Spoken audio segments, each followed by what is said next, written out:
আসসালামু আলাইকুম। শতদল কম্পিউটার ও শাটলি প্রশিক্ষণ কেন্দ্রের পক্ষ থেকে আপনাদের সকলকে শুভেচ্ছা। আমরা যদি নিয়োগ বিজ্ঞপ্তিগুলো লক্ষ্য করে সরকারি চাকরির যে নিয়োগ বিজ্ঞপ্তিগুলো হয়, সেখানে আমরা দেখতে পাবো যে 11 থেকে 20তম গ্রেডের সরকারি চাকরির প্রতিনিয়ত নিয়োগ বিজ্ঞপ্তি হয়েই চলছে। তো 11 থেকে 20তম গ্রেডের এই চাকরিগুলোর মধ্যে এই চাকরিগুলোর বেশিরভাগ পরীক্ষাই লিখিত হয়ে থাকে। তো লিখিত পরীক্ষার সিলেবাস সম্পর্কে আমাদের অনেকেরই ধারণা নেই। অনেকে হয়তো জানি, অল্প জানা আছে, কিন্তু সম্পূর্ণটা জানা নেই।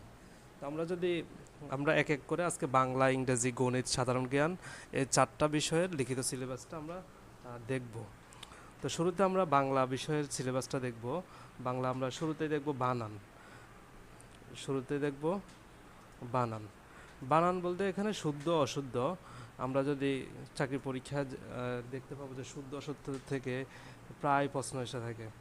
তারপর দেখতে পাবো সমার্থক শব্দ, তারপর হচ্ছে বিপরীত শব্দ, তারপরে এক কথায় প্রকাশ, তারপর হচ্ছে বাগধারা, সন্ধি বিচ্ছেদ, কারক বিভক্তি, সমাস। এই যে এই টপিকগুলো থেকে প্রতিনিয়ত সকল লিখিত পরীক্ষায় প্রশ্ন এসে থাকে। তো এই টপিকসগুলো ভালো করে পড়লে আমাদের লিখিত পরীক্ষায় খুব সহজেই ভালো মার্ক তোলা সম্ভব। এছাড়াও অন্যান্য যে টপিকসগুলো আছে, যেমন প্রকৃতি ও প্রত্যয়, সমুচ্চারিত শব্দ, কবি সাহিত্যিকদের উপাধি ছদ্মনাম, বাংলা সাহিত্যের পরিচিতি, তারপরে সাহিত্যের জনকের নাম, কয়েকজন জনকের নাম, বিভিন্ন পরীক্ষা বিখ্যাত, যেমন বিখ্যাত উক্তি এবং বাণী। তো এখানে প্রথম 8টা টপিকস খুবই ইম্পর্টেন্ট, খুবই গুরুত্বপূর্ণ, কারণ এই টপিকসগুলো থেকে প্রতিনিয়ত সকল লিখিত পরীক্ষা প্রশ্ন হয়ে থাকে। তারপর তার মধ্যে আপনাদেরকে বলে দিই, আমাদের শতদল কম্পিউটার ও শাটলি প্রশিক্ষণ কেন্দ্র এর 2টি শাখা রয়েছে। একটি হচ্ছে আজিমপুর, এটার ঠিকানা হচ্ছে বাড়ি নং 103, তৃতীয় তলা, বিকারুন্নেসা নূন স্কুল অ্যান্ড কলেজের পশ্চিম পাশে। সহজভাবে বলতে গেলে ইডেন মহিলা কলেজ থেকে পশ্চিম দিকে 2 মিনিটের দূরত্ব। যোগাযোগের মোবাইল নাম্বার হচ্ছে এগুলা। তারপর হচ্ছে লক্ষ্মীবাজার শাখা হচ্ছে ডিআইটি মার্কেট, রুম নম্বর হচ্ছে 38 এবং 34, লক্ষ্মীবাজার, ঢাকা। যারা হচ্ছে কবি নজরুল সরকারি কলেজ, জগন্নাথ এবং সোহরাওয়ার্দী কলেজের আশপাশে থাকেন, তারা আমাদের লক্ষ্মীবাজার শাখায় যোগাযোগ করতে পারেন। তারপরে আমরা যদি দেখি এখানে ইংলিশের সিলেবাসটা আমরা লক্ষ্য করলে দেখতে পাবো ইংলিশও বাংলার মতো কয়েকটা টপিকস থেকে প্রতিনিয়ত সকল পরীক্ষায় প্রশ্ন হয়ে থাকে। যেমন শুরুতে যে টপিকসটা আমরা যদি লক্ষ্য করি, তাহলে দেখবো যে 1 নম্বরে যে টপিকসটা আছে ইডিয়ম অ্যান্ড ফ্রেসেস, এই টপিকস থেকে সকল চাকরির পরীক্ষায় প্রশ্ন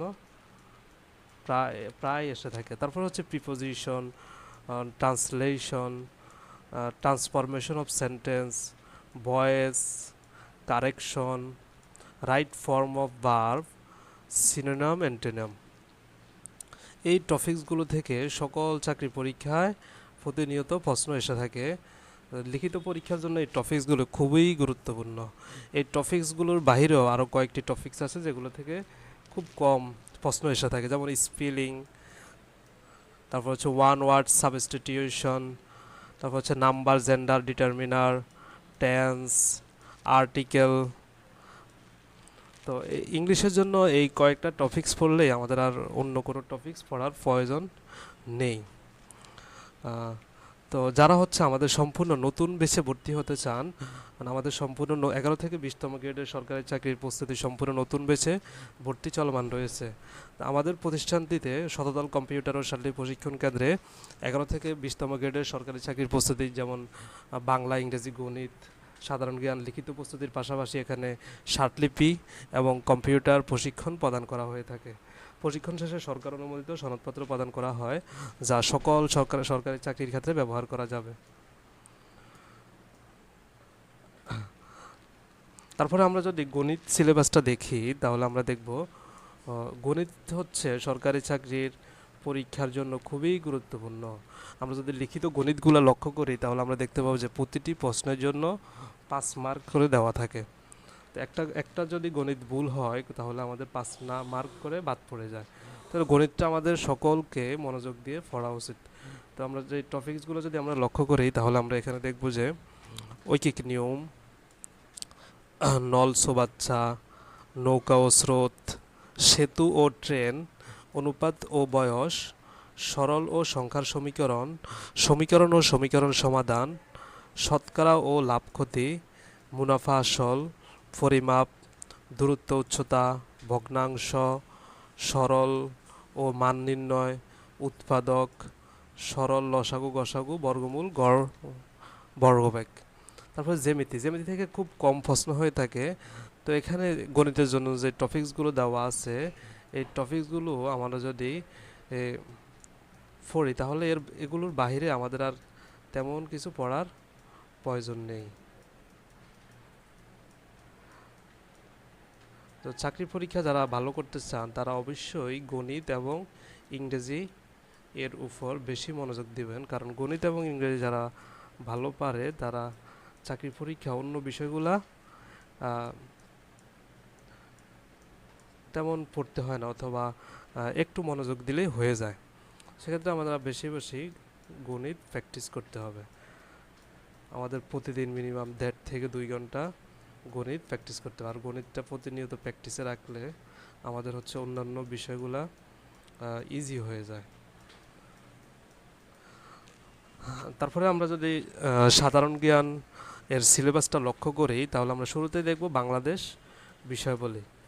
বাংলাদেশ বিষয়াবলী এতে যে টপিকসগুলো আছে সেগুলো হচ্ছে বাংলার প্রাচীন যুগের ইতিহাস, বাংলার মধ্যযুগের ইতিহাস, বাংলার আধুনিক যুগের ইতিহাস। এই তিনটা টপিককে আমরা বলতে পারি বাংলার যুগ বিভাজন।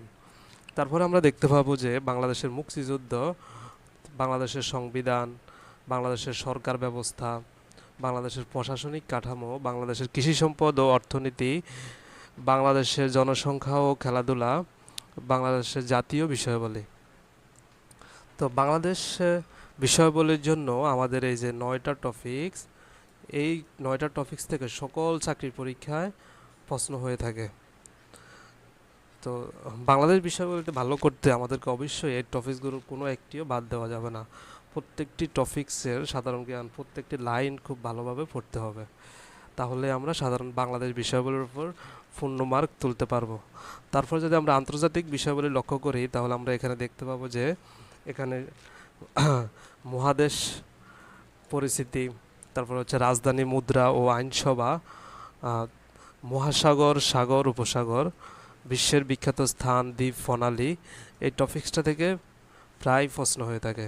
তারপর জাতিসংঘ, জাতিপুঞ্জ, আঞ্চলিক সংগঠন, জোট, চুক্তিসমূহ, বিশ্বের গুরুত্বপূর্ণ যুদ্ধ, চুক্তি ও বিপ্লবসমূহ। তারপরে হচ্ছে বিশ্বের গুরুত্বপূর্ণ গোয়েন্দা সংস্থা ও গণমাধ্যম, বিশ্বের পরিবেশ বৈচিত্র্য, বিশ্বের গুরুত্বপূর্ণ মতবাদ, বই ও কূটনৈতিক পরিভাষা। তারপরে বিভিন্ন অ্যাব্রিভিয়েশন, মানে পূর্ণরূপ লেখা। তো এই বাংলাদেশ এবং আন্তর্জাতিক বিষয়াবলীর পাশাপাশি জিকেতে সাধারণ জ্ঞানে ভৌগোলিক এবং কম্পিউটার বিষয়ের উপরও মাঝে মাঝে প্রশ্ন হয়ে থাকে। তো আমাদের সাধারণ জ্ঞানের সম্পূর্ণ পূর্ণ মার্ক পেতে আমাদেরকে কোনো এই যে 22টা টপিক, সেখানে সবগুলো খুব ভালোভাবে পড়তে হবে, কোনো টপিকস বাদ দেওয়া যাবে না। তাহলে এই ছিল আমাদের 11 থেকে 20তম গ্রেডের সরকারি চাকরির সিলেবাস। তো যারা আমাদের সম্পূর্ণ নতুন বেসে ভর্তি হতে চান, ভর্তি এবং বিস্তারিত তথ্যের জন্য যোগাযোগ করুন আজিমপুর শাখা এবং লক্ষ্মীবাজার শাখা। আজিমপুর শাখার ঠিকানা হচ্ছে 22 নং 103, তৃতীয় তলা, আজিমপুর, ঢাকা 1205। বিকারুন স্কুল অ্যান্ড কলেজের পশ্চিম পাশে, অথবা ইডেন মহিলা কলেজ অথবা আজিমপুর বাস স্ট্যান্ড থেকে পশ্চিম দিকে 2 মিনিটের দূরত্ব। মোবাইল নাম্বার হচ্ছে 01973200754, 01753071124। আর লক্ষ্মীবাজার শাখা হচ্ছে ডিআইটি মার্কেট, রুম নম্বর 38 এবং 34, দ্বিতীয় তলা, লক্ষ্মীবাজার, ঢাকা 1100।